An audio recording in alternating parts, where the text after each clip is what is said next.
আসসালামু আলাইকুম ওয়া রাহমাতুল্লাহি ওয়া বারাকাতুহু।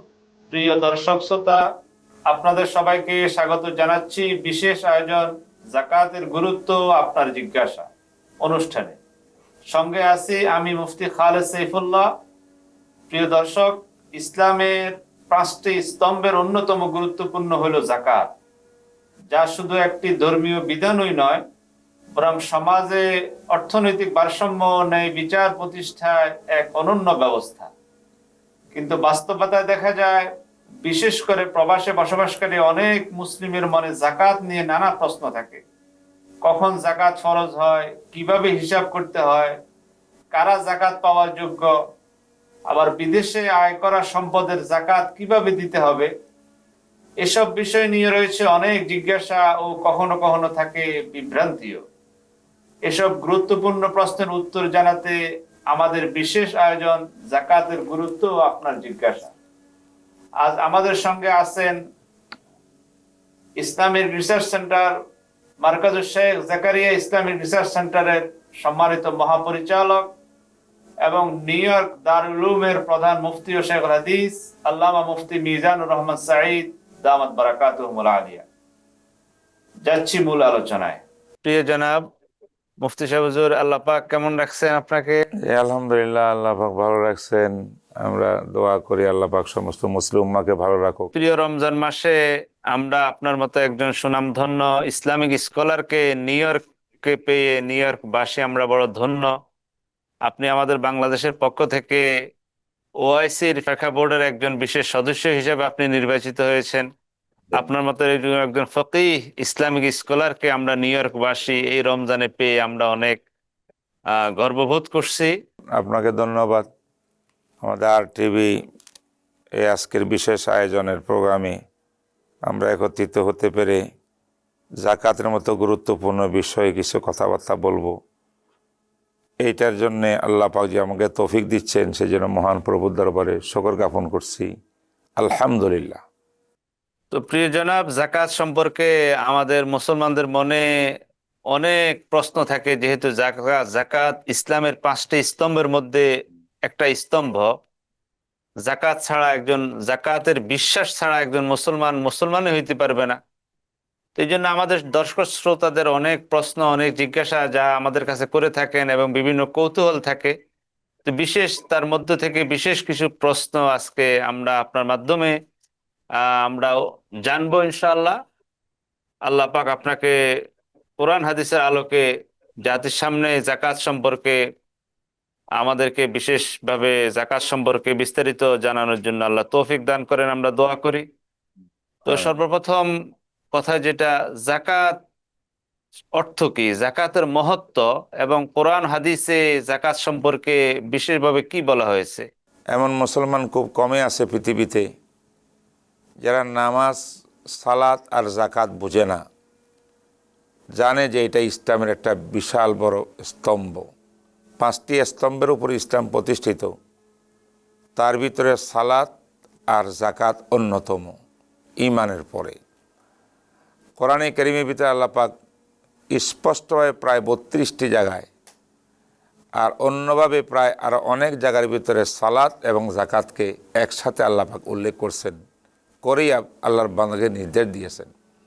নামাজ যেমন ইসলামের গুরুত্বপূর্ণ একটা রুকুন, স্তম্ভ, নামাজের পরে সবচেয়ে বেশি গুরুত্বপূর্ণ স্তম্ভ হল যাকাত। এই জন্য আল্লাহ পাক দুইটাকে একত্রিত করছেন। যাকাত শব্দের অর্থ হলো পবিত্রতা, আরেকটা অর্থ হলো বারকাত, বৃদ্ধি। কয়েকটা অর্থ আছে। আবিধানিক অর্থে আল্লাহ পাক রব্বুল আলামিন মুসলমানদের জন্য বিশেষ কিছু সম্পদের মধ্যে বিশেষ শর্ত সাপেক্ষে তার কিছু অংশকে আল্লাহ রাস্তায় আল্লাহর সন্তুষ্টির জন্য গরিবদেরকে দিয়ে দেওয়া, গরিবের হক, এটার নাম যাকাত। আর যাকাত এই অর্থের সাথে আবিধানিক অর্থের বড় মিল হইল যে আবিধানিক অর্থে যেহেতু পবিত্রতা, তো যাকাত আমাদের নফসকে পবিত্র করে, দিলকে, ঈমানকে পবিত্র করে, নফসকে পবিত্র করে, আর আমাদের মাল সম্পদকে পবিত্র করে। যেমন শরীরের মধ্যে ময়লা থাকলে ভালো করে ওয়াশ করলে, ওয়াশিং রুমে গিয়ে গোসল করলে যেমন শরীর ময়লা পরিষ্কার হয়, কাপড় পরিষ্কার হয়, জাকাত প্রদান করার মাধ্যমে জাকাত দাতার সম্পন্ন সম্পদগুলো পাক পবিত্র হয়ে যায়। এই কারণে আল্লাহ পাক এই সম্পদে বরকত দান করেন, এই সম্পদ বৃদ্ধি করে দেন। জাকাত দেওয়ার দ্বারা সম্পদ কমে না, বরং সম্পদ বৃদ্ধি পায়। কোরআনে কারীমে বহুত আয়াত এ ব্যাপারে আছে। তো এর মধ্যে সূরা বাকারাতে আয়াত আছে, সূরা তাওবাতে আছে, বহু জায়গাতে। তাই এটা মুসলমানদের গুরুত্বপূর্ণ একটা জিনিস। নামাজের পরেই যার স্থান, যদি এই জাকাতকে কেউ অস্বীকার করে সে সুস্পষ্ট কাফর হয়ে যাবে। জাকাতকে স্বীকার করে কিন্তু জাকাত দিতে চায় না, দিয়ে না, সে ফাসিক হয়ে যায়। তাই জাকাত আমাদের দেওয়া দরকার। নামাজ যেমন গুরুত্বপূর্ণ, ঠিক জাকাতও সেমনি গুরুত্বপূর্ণ। যে জাকাতের দ্বারা আমাদের সমাজের, রাষ্ট্রের, মানুষের কি উপকার হয়, কি ফায়দা হয়? এক নম্বর তো আল্লাহ পাকের হুকুম জাকাত, সেটা তো আমরা অবশ্যই বিশ্বাস করি, করতে হবে। জাকাতের দ্বারা আমাদের সমাজের, দেশের, মানুষের কি ফায়দা হয়? জাকাত আদায় করার মাধ্যমে আল্লাহ পাকের ফরজ বিধানকে আল্লাহর বান্দা আমল করলো। আল্লাহর এটা মস্ত বড় ইবাদত, এটা এক নম্বর ফায়দা। 2 নম্বর লাভ হইল এই জাকাতের বিধান বাস্তবায়নের দ্বারায় যারা সম্পদশালীরা আছেন, অর্থবিদ, তাদের অন্তরে যে কৃপণতা, এই মানুষ জাকাত দিতে দিতে কৃপণতার এই খারাপ গুণটা, ব্যাড রেকর্ডটা থাকে না। তার কাছে দানবীরতা, দানশীলতা, এই মেজাজ পয়দা হয়, তার একটা বিরাট বড় লাভ। জাকাত যাকে দিবেন, বিশেষ কিছু গরিব অসহায় লোকজন আছে যাদের কোরআনে কারিমে আর্থিক খাত বয়ান করা হয়েছে, তো তাদেরকে জাকাত দিলে তারা সমাজের সবচেয়ে দুর্বল শ্রেণী, তারা আর্থিকভাবে অনেক দুর্বল। তাই দুর্বল সমাজের অসহায় মানুষগুলোকে জাকাত দেওয়ার মাধ্যমে আপনি সমাজে এস্টাবলিশ করলেন এবং মানুষের কাতারে গিয়ে দাঁড়াইল, সুন্দর সমাজ সৃষ্টি হলো, গরিবের দরিদ্রতা দূরীকরণ হইল, দরিদ্র বিমোচন হইল এবং সমাজে তারা অধিকার পাইল, সম্মান পাইল, বাঁচার মতো একটা মানবিক একটা ব্যবস্থা তারা পাইল। আর রাষ্ট্রের কি উপকার? একটা রাষ্ট্রের দায়িত্ব হলো তার অধীনস্থ রাষ্ট্রের সকল নাগরিককে তার খোর পোষ, থাকার, চিকিৎসার, শিক্ষার অধিকার দেওয়া। তো যখন প্রত্যেকটি মুসলমান জাকাত উপরে আমল করবে, এটা প্রয়োগ করবে, তখন সরকারের ঘাট থেকেও অনেক বড় দায়িত্ব চলে যায়, দায়িত্ব নেমে যায় যে জনগণই, যেমন রসুল বলছেন, তুখাযু মিন আগনিয়াইহিম ওয়া তুরাদ্দু ইলা ফুকারাইহিম, মুসলমান ধনীদের থেকে টাকার থেকে জাকাত লো, আর এই জাকাত মুসলমান ফকিরদের মধ্যে বন্টন করো। এটাই করে থাকে। তো রাষ্ট্র যেটা বড় একটা তাদের প্রতি এস্টাবলিশ করার জন্য অর্থ ব্যয় করা প্রয়োজন ছিল, সে অর্থ ব্যয়ের ইসলামী অর্থনীতিটা এই জাকাতের মাধ্যমে পূরণ করা হয়ে যায়। তাই এটা ইকোনমিক্সের ভিতরে বিরাট বড় অবদান রাখছে, সমাজের দরিদ্রতা বিমোচনে বিরাট বড় অবদান রাখতেছে, সমাজের মানুষকে শিক্ষা দীক্ষা তাদের প্রয়োজন নিবারণে বিরাট বড় উপকার করতেছে।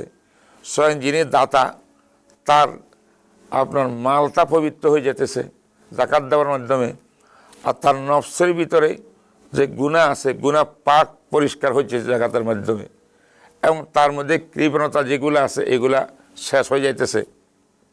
এবং সবচেয়ে বড় কথা হলো আল্লাহ পাকের গোলাম, আল্লাহর বিধান পালন করে আমাদের জীবনযাপন করতে মুসলমান হিসাবে আল্লাহর বিধান ফরজ জাকাত আদায় করিয়া আল্লাহর নৈকট্য লাভ করা হইল।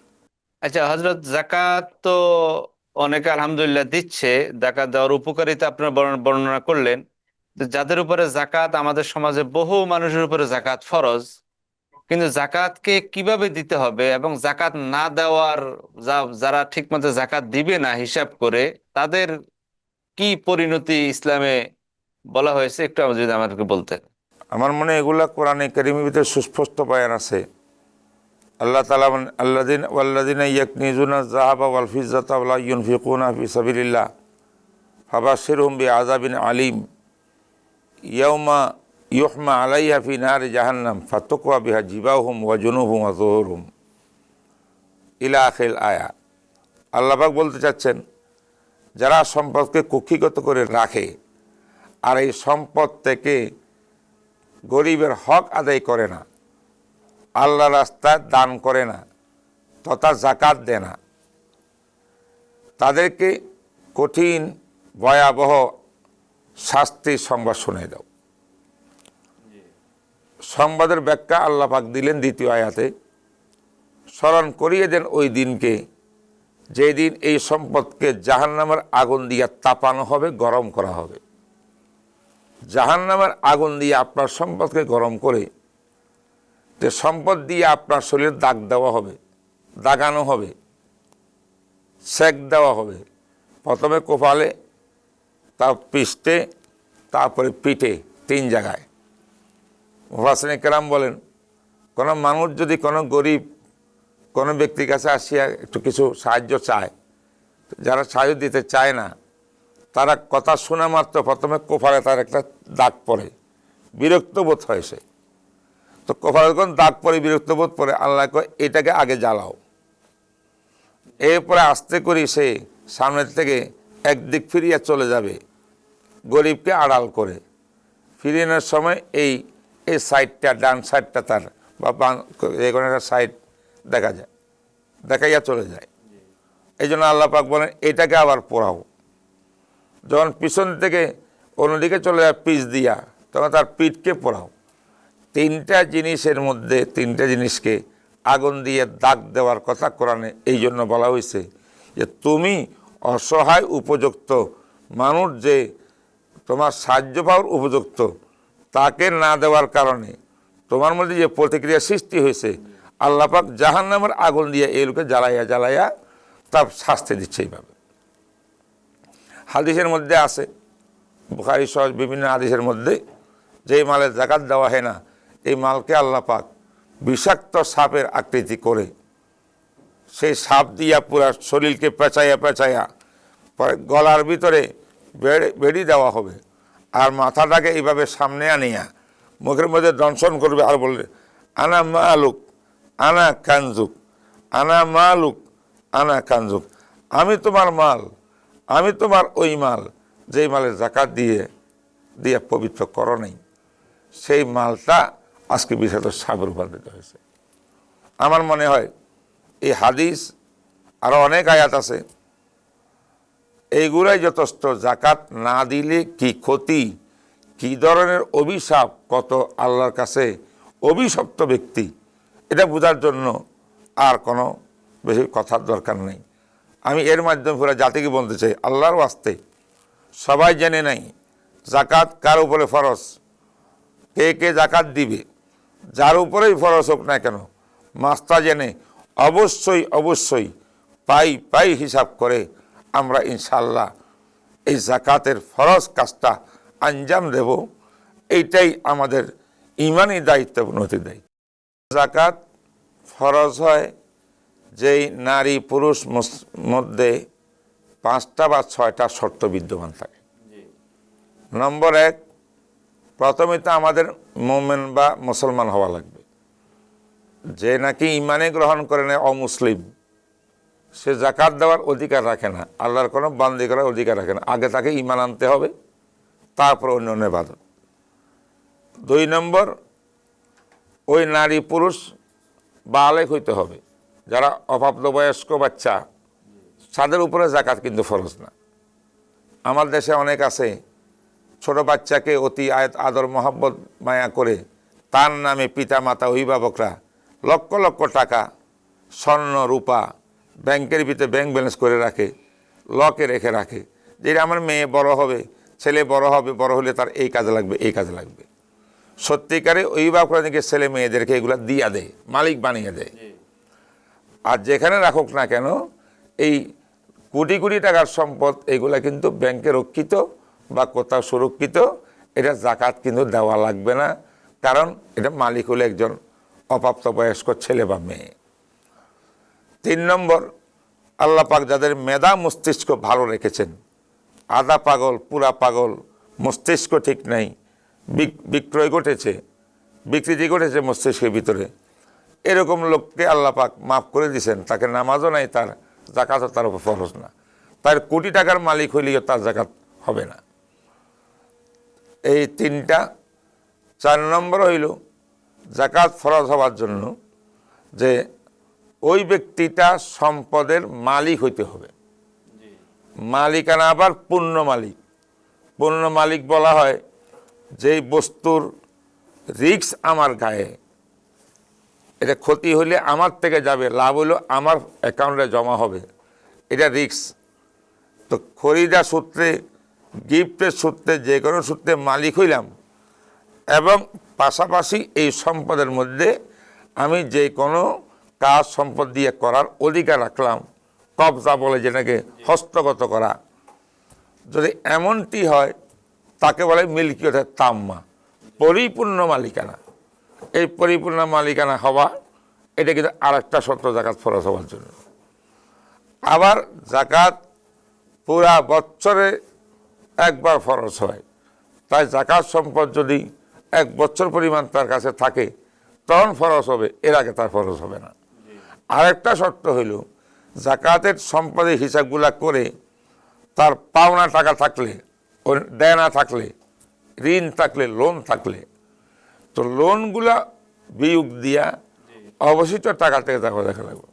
তাই জাকাত ফরজ এমন ব্যক্তির উপরে যে মুসলিম, যে বালেগ, যার মস্তিষ্ক ব্রেন ঠিক আছে, এবং যে ব্যক্তি সম্পদের মালিক, পরিপূর্ণ মালিকানা আছে, এবং সেখানে এই সম্পদের উপরে 1 বছর অতিবাহিত হয়েছে, এবং তার লোন থাকলে লোন বিয়োগ করিয়া তার থেকে জাকাত দিতে হবে। বহু সুন্দর আলোচনা। আমাদের দর্শক শ্রোতাদের পক্ষ থেকে যেটা বলা হচ্ছে যে জাকাত যে যারা দিবে, তো জাকাত দেওয়ার সিস্টেমটা কি? অর্থাৎ কি টাকা জাকাত দিলে ভালো হয়, নাকি অনেক মানুষ আছেন আমাদের সমাজে অনেক কাপড় কিনে বা অনেক জিনিস কিনে মানুষকে গিফট করে। এখন জাকাত কোন জিনিসটা দিলে, কিভাবে জাকাত দিলে একদম মানে বেশি নেকি পাওয়া যাবে, সহি শুদ্ধ হবে, এটা যদি আমাদের দর্শক শ্রোতাদেরকে একটু বলতেন। জাকাত দেওয়ার কি দিয়া দিবেন, কি তরিকায় দিবেন? যদি কোনো ব্যবসায়ী ব্যবসার মালে জাকাত দেয়, তাহলে তার ব্যবসা যেই বস্তুর ব্যবসা করে সেই ব্যবসায়ী পণ্য থেকে জাকাত দিলেও কিন্তু জাকাত আদায় হয়ে যাবে। আর হইল টাকার উপরে জাকাত। তো আমার পকেটে টাকা, ব্যাংকে টাকা, সবখানে টাকা, তো টাকার জাকাত আমি টাকা দিয়ে দেওয়া, এটা টাকার অংশ, এটা কোনো সমস্যা নেই। আর হলো স্বর্ণ রূপা। তো স্বর্ণ অংশ তো দিলে দেওয়া মুশকিল, এটাকে অর্থ করতে হবে, টাকা করতে হবে, টাকা করে টাকা হিসাব দিতে হবে। রূপারটাও তাই, এইভাবে দিলে যেমন আদায় হয়। সর্ব উত্তম পদ্ধতি হলো জাকাত যেহেতু গরিব অসহায় মানুষদের হাজতার প্রয়োজন নিবারণ করার জন্য, আপনি কোনো একটা মাল দিলে, সবাই একটা মাল দিল, কাপড় কাপড় কাপড় কাপড়, এক স্তূপ হয়ে গেল, এগুলো বিক্রি করতে গেলে এই গরিব বেচারা উপর টাকাও পাবে না, অর্ধেক মূল্য পাবে। আর এতগুলা কাপড় দিয়ে তো তার প্রয়োজন নিবারণ হইল না, কাপড় লাগবে 1টা বা 2টা। তাইলে তার প্রয়োজন নিবারণ হইতো, বিভিন্ন জিনিসপত্র কিনবে, খাওয়া দাওয়া কিনবে, কত কিছু দরকার। এটার জন্য সবচেয়ে বেস্ট জিনিস হলো মানি, টাকা। টাকা হিসাবে আপনার জাকাতটা দিলে এবার ওই গরিব বেচারার যখন যেটা দরকার টাকা দিয়ে সে এটা ম্যানেজ করতে পারবে। তো মালটা দিয়ে দিলে ওই মালটা সে পাইল, আর একটা জিনিস তার প্রয়োজন সেটা নিবারণ কিন্তু হইল না। তাই জাকাতের যে ফালসাফা, ফিলোসফি, জাকাতের বিধানের তত্ত্বে বলে সবচেয়ে বেশ গরিবের উপকার যে জিনিস দিয়ে জাকাত দিলে হয় সেটাই জাকাতের জন্য সবচেয়ে বেশি গুরুত্বপূর্ণ, আর সেটার নাম হলো কারেন্সি, টাকা। তবে আমি যেমন বলছি অন্য পদ্ধতিতে দিলেও ব্যবসায়ীরা যে জিনিস ব্যবসা করে এখানে একটা পার্ট দিয়ে দিল, টাকাওয়ালারা টাকার পার্ট দিয়ে দিলে তো ভালোই কথা, উত্তম হয়ে গেল। বা স্বর্ণ নাকি মাপিয়া কিছু অংশ স্বর্ণের থেকে দিয়ে দেয়, রূপার থেকে দিয়ে দেয়, তাও বৈধ হবে, সমস্যা নেই। কিন্তু বেস্ট হইল টাকা দেওয়া। দর্শক শ্রোতাদের পক্ষ থেকে একটা জানতে চাচ্ছে যে কি পরিমাণ সম্পদের মালিক হলে জাকাত দেওয়া ফরজ হবে? জাকাতের নেসাব বলতে কি বোঝায়? আমরা জাকাতের নেসাব বলি, নেসাব বলতে কি বোঝায়, এটা যদি আমাদেরকে একটু বলতেন। আসলে সমস্ত মুসলমানের এই কথাটা খুব ব্রেইনের মধ্যে রাখা উচিত, তাইলে অনেক প্রশ্নের উত্তর হয়ে যাবে। সেটা হলো, বর্তমানে আমাদের প্রচলিত 4টা জিনিসের উপরে জাকাত ফরজ, অর্থাৎ জাকাত যোগ্য সম্পদ হলো 4 প্রকার। এই 4 প্রকারের বাইরে কোনো সম্পদ থাকলে সেটার জাকাতের হিসাবের আপনার চিন্তা করার, টেনশন করার দরকার নেই। এই 4টা কী কী জিনিস আমরা মুখস্থ করব? 1 নম্বর হলো ক্যাশ টাকা। ক্যাশ টাকা বলতে এটা একটা ব্যাখ্যা লাগবে, অনেক ব্যাখ্যা। আমার পকেটের টাকাও ক্যাশ টাকা, আমার ঘরের টাকাও ক্যাশ টাকা, ব্যাংক ব্যালেন্সের যত টাকা আছে, যত প্রকার অ্যাকাউন্ট আছে, savings account, fixed deposit, current account, সব টাকাই টাকা। আবার অনেক টাকা আমরা টাকা দিয়ে আমরা বন্ড কিনে রাখছি, ফাইজ বন্ড, বন্ড সার্টিফিকেট, এই বন্ডের টাকা হবে, এইটাও টাকা, এই কাগজটাকে টাকা ধরতে হবে। তেমনিভাবে শেয়ার ব্যবসা করি, শেয়ার কিনছি, এই ডকুমেন্টটাও আমার টাকা। তো মোটামুটি অর্থ যেখানে লাগছে কাগজে, এই কাগজের পিছনে যেখানে কারেন্সি আছে, এগুলা সব টাকার মধ্যে সামিল, ওইটাই ক্যাশ টাকা। ক্যাশ টাকা। আচ্ছা, জি জি। এই সব রকমের টাকা, এবং কি যে টাকা আমি আপনাকে লোন দিয়েছি, আমি দাতা, আপনি গ্রহীতা, লোন, এই টাকাও আমার টাকা ধরতে হবে। তেমনিভাবে সব টাকার উপরে জাকাত, এটা হলো জাকাত যোগ্য 1 নম্বর সম্পদ। 2 নম্বর সম্পদ, আজকাল আমরা ব্যবসা করি, মাশাআল্লাহ, বিজনেস চলে খুব ভালো। যেই কোনো প্রকারের বিজনেস, যে মাল খরিদ ক্রয় করে বিক্রয় করার নিয়তে লাভজনক অবস্থায়, তার নাম ব্যবসায়িক পণ্য। সকল প্রকারের ব্যবসায়িক পণ্য, হে যেটাই হোক না কেন, একবার স্বর্ণ গোল্ড থেকে শুরু করে একবার জুতা পর্যন্ত, আরও নিচে পর্যন্ত, যে কোনো জিনিস, যে কোনো মাল বিক্রির জন্য খরিদ করেছি, এটা ব্যবসার পণ্য। এই ব্যবসায়িক পণ্যে এর মধ্যে হিসাব করি তার মূল্যের উপরে এটা জাকাত দেওয়া লাগবে। এটা হলো 2 নম্বর পণ্য। 3 নম্বর হইল স্বর্ণ, তার নাম গোল্ড।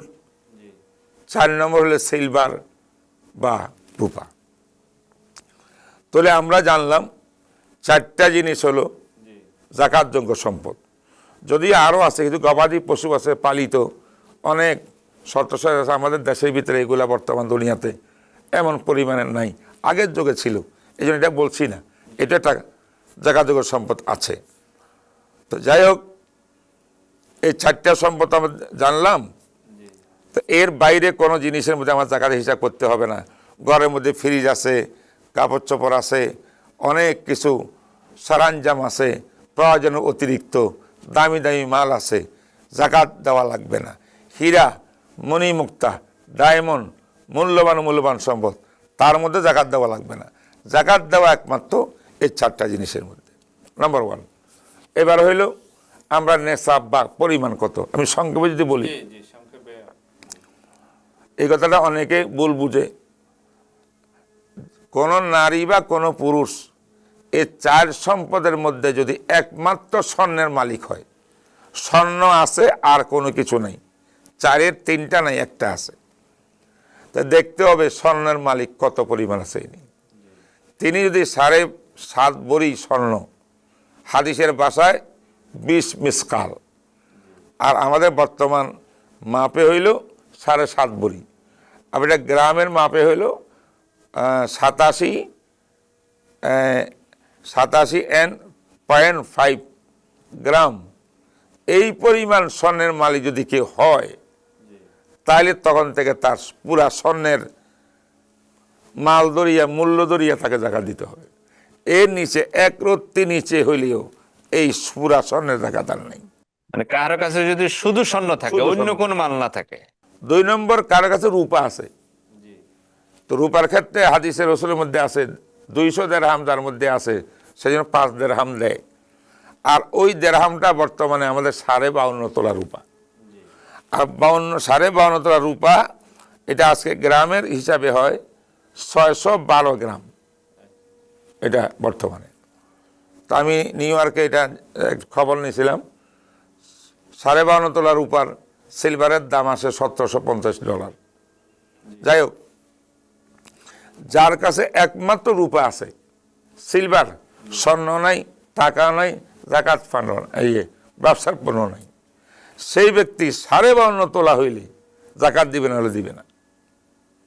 এটা ক্লিয়ার হয়ে গেল। এখন যার কাছে কিছু স্বর্ণ আছে, কিছু রূপা আছে, মিক্স আছে, সেই ক্ষেত্রে কিন্তু স্বর্ণ 7.5 ভরি হওয়া লাগবে না।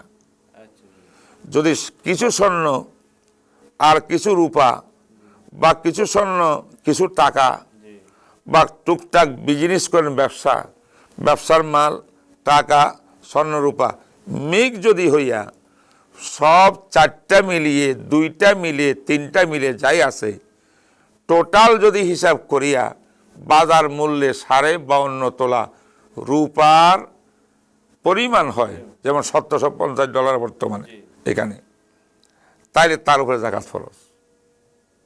এর নিচে হলে জাকাত ফরজ না। তাহলে আমরা বুঝতে পারলাম নেশাবের বিষয়টা, যে নেশাবের ক্ষেত্রে শুধু স্বর্ণ থাকলে এক ব্যাপার, শুধু রূপা থাকলে এক ব্যাপার, আর সব মিক্স হইলে তখন স্বর্ণ 1 ভরিও লাগবে না, আধা ভরি স্বর্ণ, কিন্তু টাকা যদি নাকি প্রয়োজন অতিরিক্ত ওই দিন তাকে হিসাবের দিন তার কাছে ব্যাংকে বা ক্যাশে অথবা ব্যবসার মাল কিছু থাকে বা রূপা থাকে, তা উভয়টাই মিলিয়ে আপনি হিসাব করবেন, টোটাল হিসাবটা কি 52.5 তোলা রূপা পর্যন্ত পৌঁছে, তাহলে আপনাকে জাকাত ফরজ হয়ে যাবে। এই বিষয়টা থেকে আমরা ভালো করি ধরে রাখতে পারি এই কথাটা, তাহলে আমার মনে অনেকের প্রশ্ন উত্তর হয়ে যাবে যে কার উপরে জাকাত ফরজ। উত্তর হইল, এই রকম মাল যার কাছে আছে, এই পরিমাণ সম্পদ যার কাছে আছে, এই নেশা পরিমাণ হইলে তার উপরে জাকাত ফরজ। মাশাআল্লাহ, থ্যাংক ইউ সো মাচ, অনেক সহজভাবে আমাদের শ্রোতাদেরকে বোঝানোর জন্য।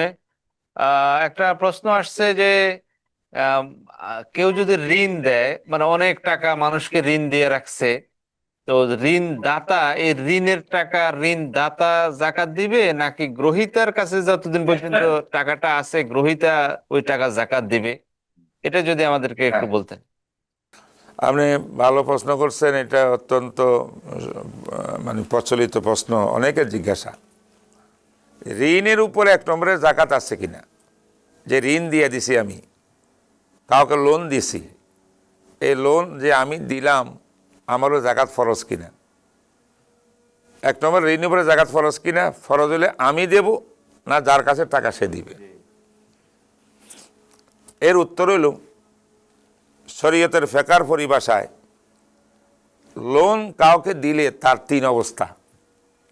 এক অবস্থা হলে লোনটা পাওয়া, ফেরত পরিশোধ করার নিশ্চয়তা আছে, নিশ্চিত আমি পাবো, এই টাকা আমার মার যাবে না 100%। এটাকে বলে দাইনে কবি বলে, মানে শক্তিশালী এটা লোন। এটা তো আরেকটা আছে যে যাকে লোন দিলাম সে একেবারে দুর্বল আর্থিকভাবে, সে এই লোন হয়তো পরিশোধ করতে পারবে না, আর যে কোনো কারণে সে অস্বীকার করে বসছে যে আমি তোমার টাকা দেব না, আর আমারও শক্তি নাই তার থেকে টাকা উসুল করে নেওয়ার।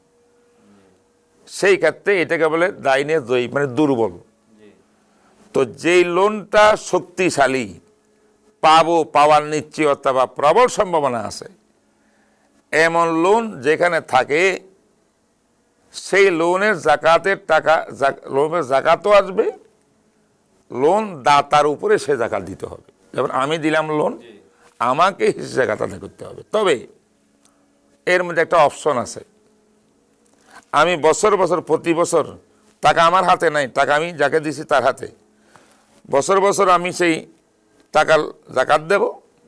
অর্থাৎ যখন, অথবা আরেকটা অপশন, ওই টাকা যখন আমার হাতে হস্তগত হবে, তখন যদি পিছনের অতীতের সব বছরগুলো হিসাব করে জাকাত দিয়ে দিই একসাথে, তাও আপনাকে দিতে পারেন। তো দিতে হবে অবশ্যই, দেওয়ার পর 2টা, অথবা বছর বছর দেন অথবা একসাথে পাইলে পরে দেন। আচ্ছা, রইল আরেকটা,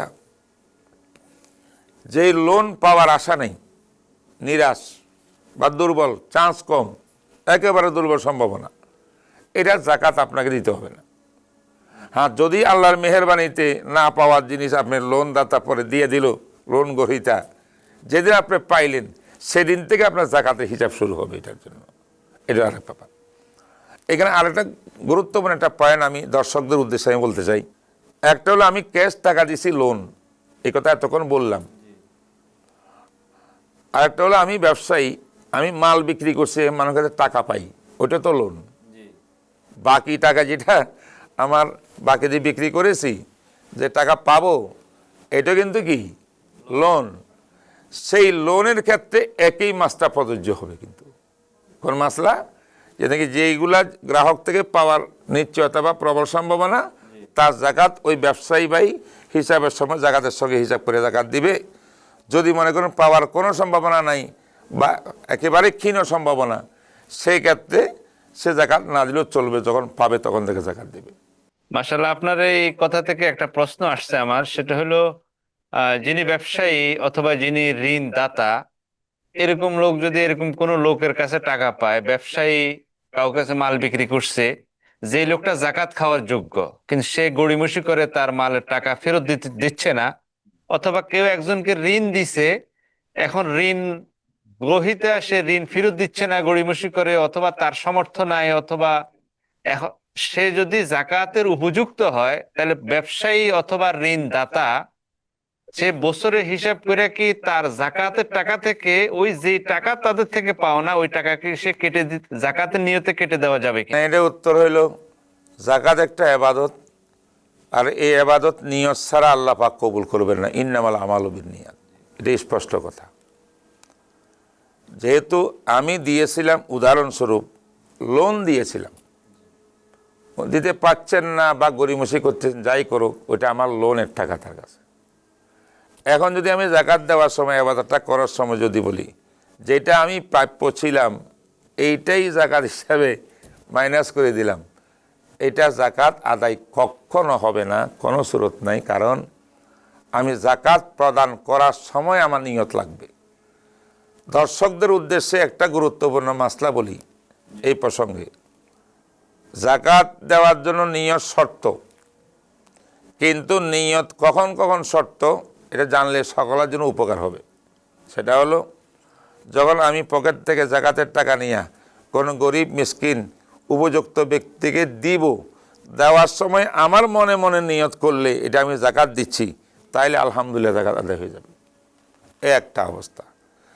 আরেকটা হলো, আমি আমার বছর শেষে পূর্ণ হওয়ার পরে নির্দিষ্ট তারিখে, জাকাতের নির্দিষ্ট তারিখ নির্ধারণ করতে হয় যে আরবি মাসের অমুক তারিখে অমুক মাসের আমি জাকাত হিসাব করব। যদি এটা নির্দিষ্ট তারিখ না থাকে, কোনো অবস্থা কিন্তু জাকাত পরিশোধ হয় না ঠিক মতো। তাই ওই দিন যে আমি হিসাব করলাম, হিসাব করে আমি আমার টাকার থেকে জাকাতের টাকাগুলা ভিন্নভাবে রাখলাম একটা ব্যাগের মধ্যে, জাকাতের টাকা। ওই সময় নিয়ত করলেও এরপরে ওইগুলোর টাকা দেওয়ার সময় নিয়ত করা লাগবে না। এই দুই অবস্থা নিয়ত করা জরুরি।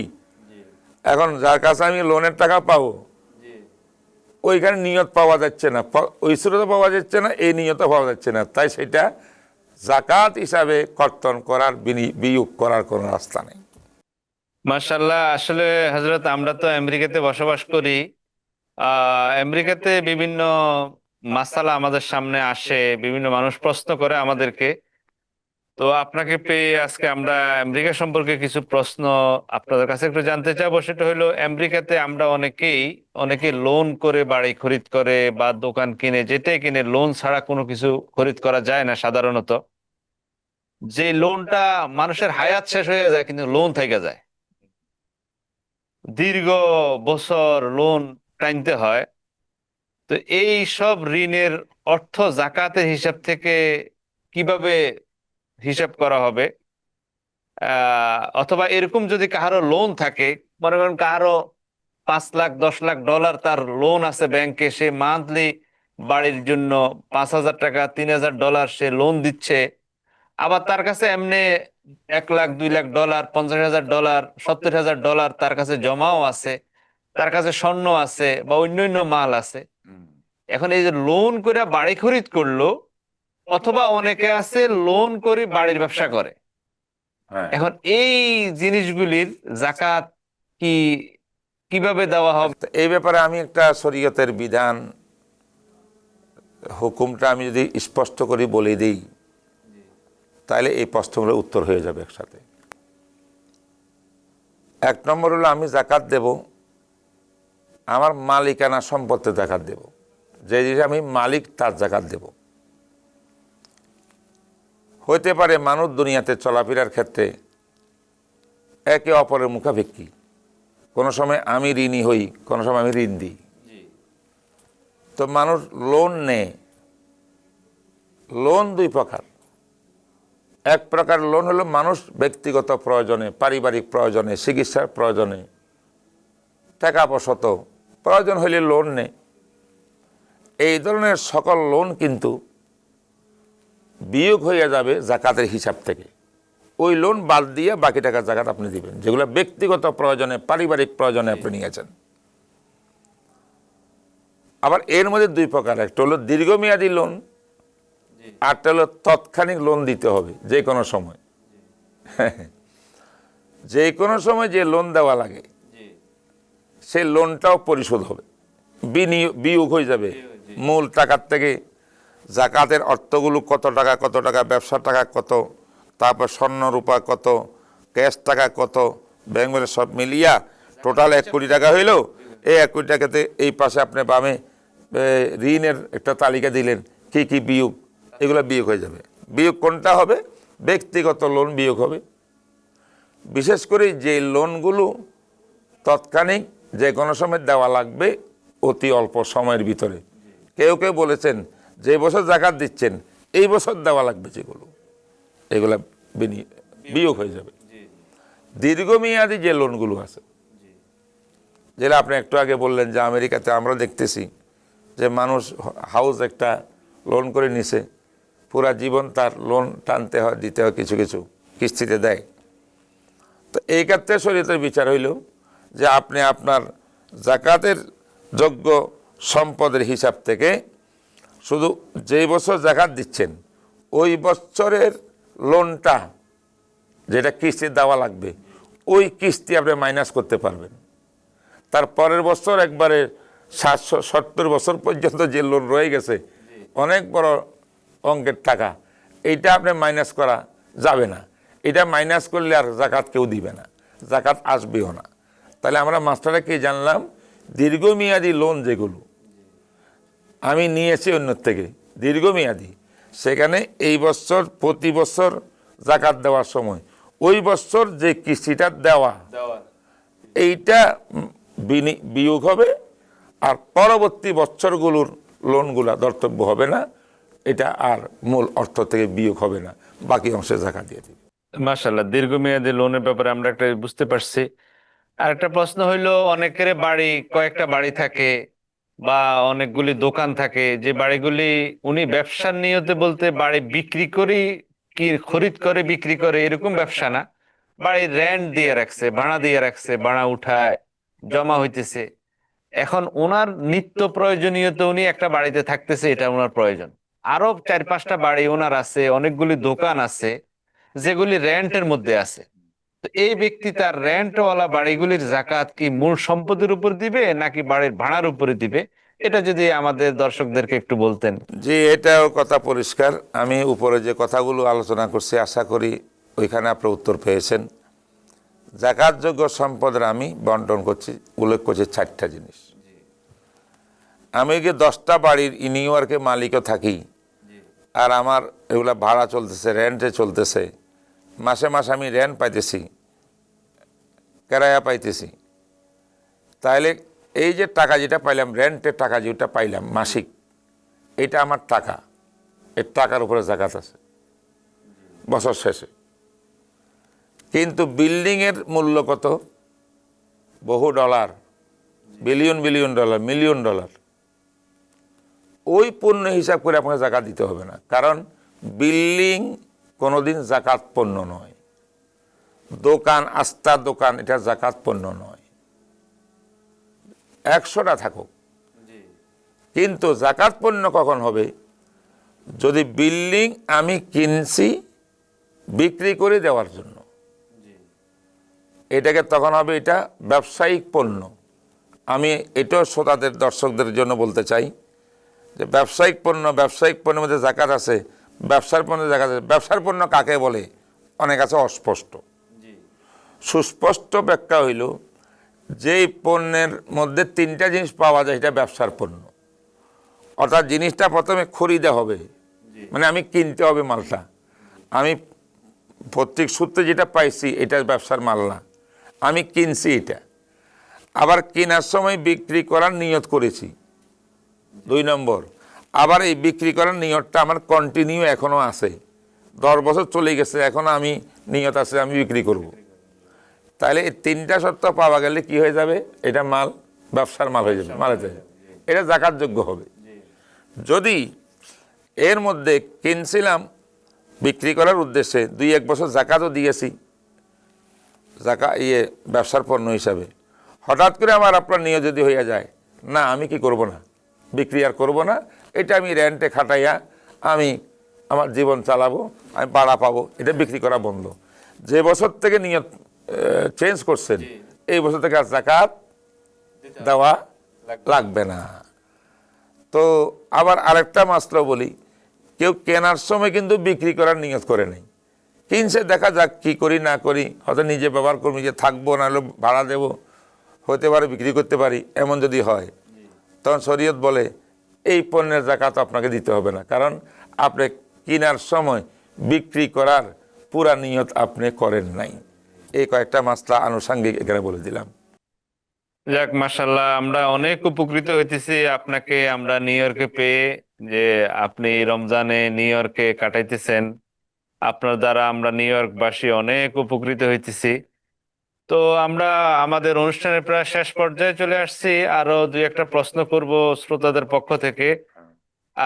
সেটা হলো, জাকাত কোন ধরনের ব্যক্তিকে দেওয়া যাবে, কয় ধরনের ব্যক্তিকে, যেটা কোরআনে স্পষ্ট ভাবে আছে, কয় ধরনের ব্যক্তিকে জাকাত দেওয়া যাবে, এটা যদি আমাদেরকে একটু বলতেন। এটা অত্যন্ত একটা গুরুত্বপূর্ণ বিষয়। আল্লাহ পাক কোরআনে কারীমের মধ্যে যে আকিমুস সালাতা ওয়া আতুজ যাকাত, আমরা অনেকে বলি জাকাত বের করো, জাকাত বের করার জিনিস নয়, পকেট থেকে বের করলে এটার নাম জাকাত না। জাকাত দেওয়া, প্রদান করা, যথার্থভাবে প্রদান করা। যথার্থভাবে প্রদান করার অর্থ হইল আমি পাইপে হিসাব করি জাকাতটা বের করে, এ জাকাত কে কে খেতে পারবে, কাকে দিলে আমার জাকাতটা বিশুদ্ধ করে আদায় হবে, রিচার্জ করে গবেষণা করে খোঁজ খবর নিয়ে তাকে নির্ধারণ করতে হবে। যাকে ইচ্ছা তাকে দিয়ে দিলাম, এটা হবে না। এটা কোরআন বলছে ওয়া আতুজ যাকাত। এই জন্য কে জাকাত পাবে, ইন্নামাল সাদাকাতু লিল ফুকারা ওয়াল মাসাকিন, কোরআনে কারীমের এই আয়াতের ভিতরে আল্লাহ 8টা খাত বয়ান করছে, তার মধ্যে একটি খাত ছাড়া বাকি সব খাতগুলোর মূল বক্তব্য হইল যারা অসহায়, গরিব, মিসকিন মানুষ। একটা হলো ইসলামী রাষ্ট্র থাকলে ইসলামী রাষ্ট্রের পক্ষ থেকে যাদেরকে জাকাত উসুল করার জন্য বেতনদারী লোক থাকে, এদের বেতন দেওয়া যায় জাকাত ফান্ড থেকে, একমাত্র এরা গরিব হোক আর ধনী হোক, এটা একমাত্র স্বতন্ত্র। আর বর্তমানে ইসলামী রাষ্ট্রও নেই, আর ইসলামী রাষ্ট্রের পক্ষ থেকে জাকাত উসুল করেওয়ালাও নাই, তাই এই খাতে বর্তমান অবস্থায় কোনো জাকাত কাউকে দেওয়া যাবে না। আমি এখানে একটু উল্লেখ করতে চাই দেশবাসীর উদ্দেশ্যে। আমাদের দেশে কিছু কিছু আমার পর্যবেক্ষণে আসছে এরকম যে কিছু বড় বড় কোম্পানিরা যারা জাকাত দেন, বড় অঙ্কে জাকাত দেন, শিল্পপতিরা, তারা জাকাত বোর্ড করে কিছু কর্মকর্তা সেখানে রাখিয়া জাকাতের টাকা, শাড়ি, কাপড়, এই সে এগুলা সব বিভিন্ন করে, আর এই সব লোকগুলার বেতন জাকাত ফান্ড থেকে কোম্পানি আর শিল্পপতি সাহেব আদায় করতেছেন। জায়েজ হবে না কোনো সময়, এটা কোনো অবকাশ নেই। একমাত্র এটা ইসলামী রাষ্ট্রের কাজ। ইসলামী রাষ্ট্র যখন জাকাত উসুল করবে, তখন যারা করবেন রাষ্ট্রপ্রধানের লোকজন, তাদেরকে বেতন দেওয়া জায়েজ হবে। ইসলামী রাষ্ট্র নয়, কোনো ব্যক্তিকে, কোম্পানিকে এর অনুমতি দেওয়া হয়নি। এর যত পরিমাণ টাকা গেল বেতনে একটা টাকাও জাকাতের উসুল হবে না। এই গেল এক মাসলা। 2 নম্বর হইল বাকি যেগুলো আছে তার মধ্যে ফোকারা, ফকির আর মিসকিন। মিসকিন হল যার মধ্যে কিছুই নাই, সে মানুষের কাছে হাত ধরে ভিক্ষা করে। আর ফকির হইল কিছু না কিছু আছে, তবে তার প্রয়োজন নিবারণ হয় না। বেচারার ফ্যামিলিগত মাসে খরচ আছে 10,000, সে 2,000-3,000 টাকা কামায় মাত্র, লোন করতে হয়। কিন্তু কারো কাছে চাইতেও যায় না, চাইতে লজ্জা করে। এইটা হলো ফকির। আবার কেউ কেউ বলছেন ফকির আর মিসকিনের ভিতরে আমি এখন যে সংজ্ঞাটা দিলাম, কেউ তার উল্টোও বলছেন, মানে ফকিরের সংজ্ঞাটা মিসকিনের মধ্যে রাখছেন, মিসকিনেরটা ফকিরের মধ্যে রাখছেন। তো সমস্যা নাই, ফকির মিসকিন একটু ব্যবধান আছে। কিছু আছে মানুষ অসহায়, মানুষের কাছে হাত ভিক্ষা চায়, কোনো তার তার লজ্জাবোধ হয় না, পেটের খিদা তাড়নায়, কিছু টাকা পয়সাও নেই, খাবারের কিছু নেই। আর হলো কেউ আছে অভাবে অনটনে খুব কষ্ট পায়, খুলি মানুষের কাছে মুখ বলতে পারে না, লজ্জায়। এই 2 প্রকারের লোক। আর হইল যারা কৃতদাস মুক্ত করা, ওয়াফির রেকাব, কৃতদাস মুক্ত করা। বর্তমান দুনিয়ায় কৃতদাস মুক্ত করার কোনো সিস্টেম নেই, দাস নাই, দাসী নেই, কাকে কিনবেন, কাকে মুক্ত করবেন। বর্তমানে এই খাতের ভিতরে ও জেলে যারা আবদ্ধ আছে, নিরীহ মজলুম, অন্যায়ভাবে, তাই মামলা চলতে পারতেছে না, কোর্টে মানুষ উঠে না, উকিল দাঁড়ায় না, অর্থ নাই, তারপরে কথা বলার কেউ নেই, এমন অসহায় লোকদেরকে এই জাকাতের ফান্ড থেকে এই উপকারটা আপনি করতে পারেন এই খাতে। এরপরে গারিমিন, লোনগ্রস্ত, অনেক লোন নিয়ে রাখছে, লোনও আদায় করতে পারে না, বাঁচার কোনো উপায় নেই, লোনে জর্জরিত। এই লোন পরিশোধ করার ক্ষেত্রে আপনি জাকাতের টাকা দিতে পারেন। তারপরে ইবনুস সাবিল, সাবিলিল্লাহ, মুজাহিদ যারা আল্লাহর রাস্তায় জিহাদ করবেন বাতিলের বিরুদ্ধে, কিন্তু জিহাদ করার জন্য তার কাছে অস্ত্রশস্ত্র প্রস্তুতি নাই, তাকে আপনি দিতে পারেন।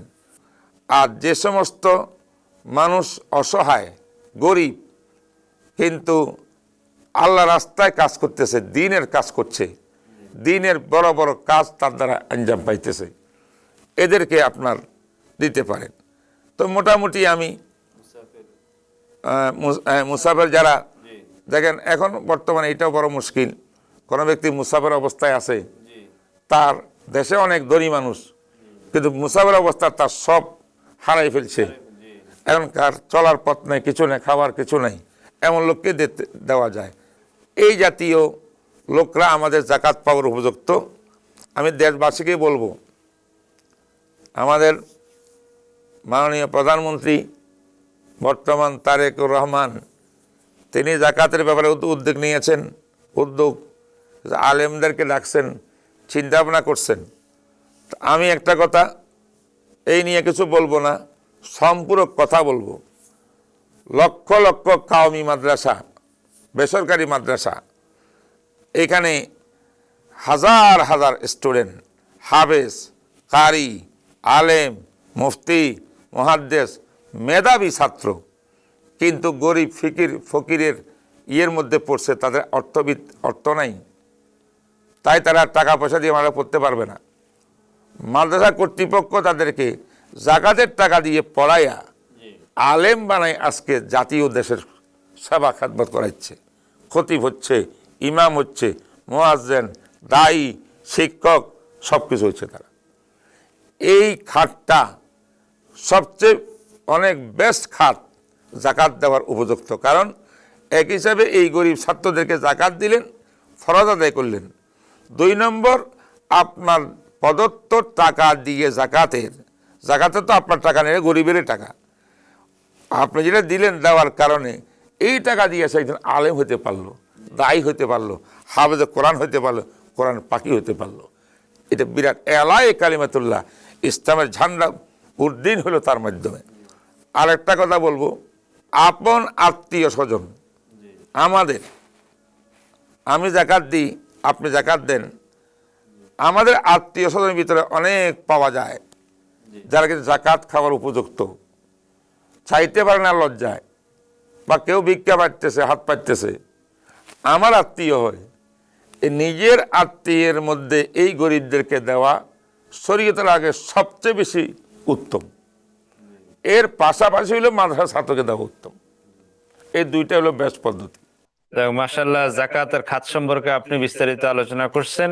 আমরা new York Jamaica RTV studio থেকে আজকের এই অনুষ্ঠানের মাধ্যমে আমাদের প্রধানমন্ত্রী, বাংলাদেশের প্রধানমন্ত্রী জননেতা জনাব তারেক রহমানের কাছে আমরা এই আবেদন করব যে জাকাতের সর্বোচ্চ খাত, তো আমাদের যে সমস্ত খাতগুলি বর্ণনা করা হয়েছে, তবে সর্বোত্তম খাত নিকটতম আত্মীয় স্বজনকে তো দিবই। আমরা কওমি মাদ্রাসার যে সমস্ত এতিম, অসহায়, গরিব ছাত্ররা আছে, আমরা রাষ্ট্রীয়ভাবে প্রধানমন্ত্রীর একটা জাকাত ফান্ড আছে আমরা জানি। আমরা আবেদন করব যে প্রধানমন্ত্রী যাতে ওনার জাকাত ফান্ড থেকে কওমি মাদ্রাসা, যে সমস্ত কওমি মাদ্রাসায় হাজার হাজার শত শত গরিব ছাত্ররা, এতিম ছাত্ররা মাদ্রাসা থেকে লেখাপড়া করে, তাদের খাওয়া দাওয়া, তাদের চিকিৎসা, তাদের বস্ত্র, সবকিছুর ব্যবস্থা করে মাদ্রাসাওয়ালারা, প্রধানমন্ত্রীর সরকারি জাকাত ফান্ডের থেকে ওই সমস্ত মাদ্রাসাগুলিতে আমি আমি একটু এই ব্যাপারে আমি আরেকটু বলতে চাই সম্পূরক কথা। আমি বাংলাদেশ রাষ্ট্রীয়ভাবে জাকাত বোর্ডের একজন অন্যতম সদস্য। মাশাআল্লাহ, মাশাআল্লাহ। আগের থেকে আসি, এখন বর্তমান আমাদের প্রধানমন্ত্রী আসি, কোনো পরিবর্তন কি করতেছে আমি জানি না। আমি তাকে নিউ ইয়র্কে আসি। সরকারিভাবে কোনো মানুষ সরকারকে টাকা দেয় না জাকাত দেওয়ার জন্য, খুবই কম। জাকাত বোর্ড আছে ফাউন্ডেশনে, মন্ত্রণালয়ে, আমি বোর্ডের সদস্য, আরও বড় বড়রা, কিন্তু তেমন উল্লেখযোগ্য কোনো অঙ্ক কিন্তু সরকারের কাছে যায় না। মানুষ ভালো পায়, নিজের টাকা নিজের চয়েস করি, যেখানে উপযুক্ত লোক আছে সেখানে দিয়ে দেওয়া। সরকারের উপর সরকার ওইরকম আস্থা রাখতে পারে নাই যে জনগণের জাকাতের টাকা পর্যন্ত সরকারের লোকদের হাতে, আমাদের হাতে নিরাপদ কিনা। এখন আমাদের বর্তমান প্রধানমন্ত্রী যেটা উদ্যোগ নিয়েছেন, তারেক সাহেব যদি এটা পারেন, প্রধানমন্ত্রী সাহেব, তাহলে ভালো, এটা আমরা সহায়তা করব। আমরা সরকারের থেকে, তার ফান্ডে কিছু চাই না। সরকারের ফান্ডে যা যাবে তা গরিব, এদের দরিদ্র বিমোচনের কাজে লাগুক, সহিভাবে বন্টন হোক। হোক, এটা আমাদের দাবি। সহি শুদ্ধ বন্টন হবে। আর আমি তো জাকাত বোর্ডের সদস্য, আমরা তো পুরা বাংলাদেশ কমিটি করে দিয়েছি কারা কারা বন্টন করে, কিভাবে করে। এগুলাকে আরও মজবুত করে দিলে হয়তো বা যেটা যাবে এটা সুষ্ঠু বন্টন হইতেও পারে। আচ্ছা, মাশাআল্লাহ। আচ্ছা হযরত, আখেরি ভাবে আমরা একটা প্রশ্ন করতেছি, সেটা হলো আমাদের আমেরিকান প্রবাসী অনেক ভাই আমাদেরকে প্রশ্ন করেন, জিজ্ঞাসা করেন। আজকেও একটা প্রশ্ন আসছে আপনাকে একটু জিজ্ঞাসা করার জন্য। সেটা হলো, আমরা যারা বিদেশে রুজি কামাই করি, টাকা পয়সা আমরা দেশে পাঠাই, আমার বাবার অ্যাকাউন্টে জমা থাকে, অথবা আমার ভাইয়ের অ্যাকাউন্টে জমা থাকে, অথবা আমার বাবা আহ আমার টাকা দিয়ে ব্যবসা করে, অথবা ভাইয়েরা ব্যবসা করে। এখন আমি তো হয়তো, আমার কাছে টাকা জমা নাই, আমার টাকাগুলি সব বাংলাদেশে আমার ওয়াইফের অ্যাকাউন্টে আছে, অথবা আমার ভাই আমার বাবার কাছে আছে। তো এই প্রবাসীরা আমরা মনে করি যে আমরা তো এই টাকার জাকাত আমাকে দিতে হবে না, কারণ আমি তো আর এই টাকার মালিক না। এখন এই এই এই ব্যাপারে আপনি যদি একটু কিছু বলতেন আমাদের প্রবাসী। অনেক অত্যন্ত গুরুত্বপূর্ণ প্রশ্ন। আমার মনে হয় অনেকে এই প্রশ্নগুলো নিয়ে বসে আছেন, জানতে চান। তাদের উদ্দেশ্যে আমার বক্তব্য হইল, আল্লাহ তাআলা জাকাত ফরজ করছেন মালিক দেখিয়া। আমাদের পরিবারে কিন্তু মালিকানা, মালিক এই জিনিসটা সুস্পষ্ট না। কত মাসলা আমাদের দাওলেফতা, আমি যে মার্কাজুল শেখ জাকারিয়া ইসলামী রিসার্চ সেন্টার, ঢাকা এয়ারপোর্টের পাশে কাওলাতে, আলহামদুলিল্লাহ বিরাট বড় প্রতিষ্ঠান আল্লাহ পাক করাইছেন সেখানে। তো অনেকে চিনেন, জানেন বাংলাদেশের। আমাদের ফতোয়া বিভাগে অনেক প্রশ্ন এটা নিয়ে। সেটা কি, ছেলে বিদেশ আছে, পিতার টাকা পয়সা দিয়ে বিদেশ পাঠাইছে, এখন ছেলে যে টাকাগুলা বাপের কাছে পাঠাইছে ইনকাম করে করে, সে সুস্পষ্ট করে নাই এই টাকা কি তার জন্য জায়গা জমিন কিনতে পাঠাইছে আব্বার কাছে, নাকি পিতাকে দিয়া দিছে, পিতা তো মালিক, সন্তানেরও মালিক, আব্বা যা করেন তাই। এখন পরবর্তী অনেক টাকা হইয়া যান নাকি পিতায় ওই সম্পদ দিয়ে কিছু কেনাকাটা করে, ব্যবসা করে বা সম্পদ অর্জন করে, পরে গিয়ে এটা নিয়ে বিরাট বড় ফাটল মারামারি শুরু হয়। ছেলে বলে আমি এত কষ্ট টাকা অর্জন করছি, তা আমার টাকা দিয়ে আপনি কিনছেন, এটা আমি পাবো, আমার অন্য কোনো ভাই বোনরা পাবে না। আর আব্বা বল তুমি তো আমাকে দিছো, জায়গাটা আমি কিনছি, আমি মালিক, তাইলে আমার সন্তান যারা আছে সবাই পাবে। আমাদের মধ্যে কেন হয়? মালিকানা স্পষ্ট নাই। কি নাই? মালিকানা স্পষ্ট নাই। তো মালিকানা কি ক্লিয়ার হইয়া যায় কে কিসের মালিক।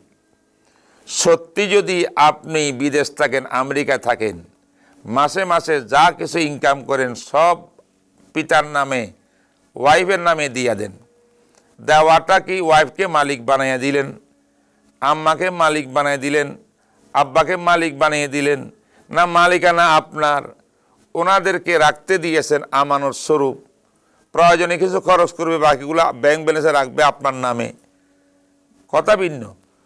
এইটা যখন ক্লিয়ার হবে তখন বুঝবেন আপনি কত টাকার মালিক। আপনি যেদিন জাকাত 52.5 তোলা রূপা, কোনো দাম নাই বাংলাদেশে, 1.5-2 লাখ টাকা হবে, এই টাকার মালিক হয়ে যাবেন প্রয়োজন অতিরিক্ত টাকার বা রূপার, স্বর্ণের, তাইলে আপনার জাকাত ফরজ হয়েছে। হে প্রদেশ, আপনাকে বলছি যে আপনার জাকাত ফরজ। এখন আপনি 1 বছরের মাথায়, ঠিক এই বছর রমজানের 1 তারিখে আপনি জাকাত যোগ্য হয়েছেন, জাকাত দেওয়ার মতো উপযুক্ত। আগামী বছর রমজানের 1 তারিখে আপনি দেখবেন আপনার মালিকানায় কি কি জিনিস আছে, দেশে কি আছে, এখানে কি আছে, ওই ব্যাংকে কি আছে, ওই ব্যাংকে কি আছে। যাদেরকে দিয়া দিয়েছেন মালিকানা, ওয়াইফ হোক, মা হোক, বাপ হোক, সেটার দায়িত্ব আপনার না, ওই জাকাত আপনাকে দিতে হবে না, ওই টাকার দায়িত্ব ওনারা দিবেন। জাকাত ওয়াইফ দিবে, জাকাত আম্মায় দিবেন, জাকাত আব্বাই দিবেন, আমার টাকার জাকাত আমি দেব। এই জন্য আমাদের মালিকানা ক্লিয়ার করতে হবে যে আসলে আমরা কিসের মালিক। তাই প্রশ্নের উত্তর এটাই হলো, প্রবাসী ভাই, যদি আপনার টাকা আপনার কাছেই থাকে, আপনি মালিক থাকেন, তার জাকাত আদায় করেন, ঋণ থাকলে ঋণ মাইনাস করেন, এটা হলো মূল কথা। আমাদের আমেরিকাতে বা বিদেশের বাড়িতে অনেক লোক মারা যায়, তো তাদের আত্মীয় স্বজন চায় যে এর লাশটা বাংলাদেশে পাঠানোর জন্য। তো দেখা যায় তো ওর আত্মীয় স্বজনের কাছে এরকম বাংলাদেশে পাঠাইতে একটা লাশ অনেক টাকা পয়সা প্রয়োজন হয়, $8-10,000, $5-7,000 এরকম লাগে। তো ওরা চায় যে এই জাকাতের টাকা দিয়া এই লোককে বাংলাদেশে তার লাশটাকে পাঠানো যাবে কিনা। লাশে পাবে না, কারণ লাশ তো দুনিয়াতে নেই, সে পাওয়ার অর্থই নেই, তাকে জাকাত দেওয়া যাবে না। আর যদি তার আত্মীয়স্বজনের ভিতরে এমন কোন লোক থাকে সে নিজের ওই জাকাত খাবার উপযুক্ত, তাহলে লাশ নেওয়ার জন্য না, জাকাত খাওয়ার উপযুক্ত হিসাবে জাকাত দেব। এবার এই জাকাতের টাকা দিয়ে সে নিজে খাবে না হে লাশ আত্মীয়ের দেশে নিবে, এটা তার ব্যাপার, এটার লগে জাকাতের কোনো সম্পর্ক নেই। ধন্যবাদ আপনাকে। আজকের আলোচনায় আপনি আমাদের দর্শকদের জন্য অনেক গুরুত্বপূর্ণ বিষয় আলোচনা করেছেন। আলহামদুলিল্লাহ, আপনাকেও ধন্যবাদ। জি, প্রিয় দর্শক, আজকের আলোচনায় আমরা চেষ্টা করেছি জাকাতের গুরুত্ব, এর শরীয়তসম্মত বিধান এবং প্রবাসী জীবনের বাস্তবতায় জাকাত আদায়ের বিভিন্ন দিক নিয়ে আলোকপাত করতে। আমরা আশা করি আজকের আলোচনা আপনাদের অনেক প্রশ্নের উত্তর দিতে পেরেছে এবং জাকাত আদায়ে আপনাদের আরো সচেতন ও আগ্রহী করে তুলবে। আজকের মতো এখানে শেষ করছি। জাকাতের গুরুত্ব ও আপনার জিজ্ঞাসা। সবাই ভালো থাকুন, সুস্থ থাকুন। আল্লাহ আমাদের সবাইকে সঠিকভাবে জাকাত আদায় করার তৌফিক দান করুন। আমিন। আসসালামু আলাইকুম ওয়া রাহমাতুল্লাহি ওয়া বারাকাতুহু।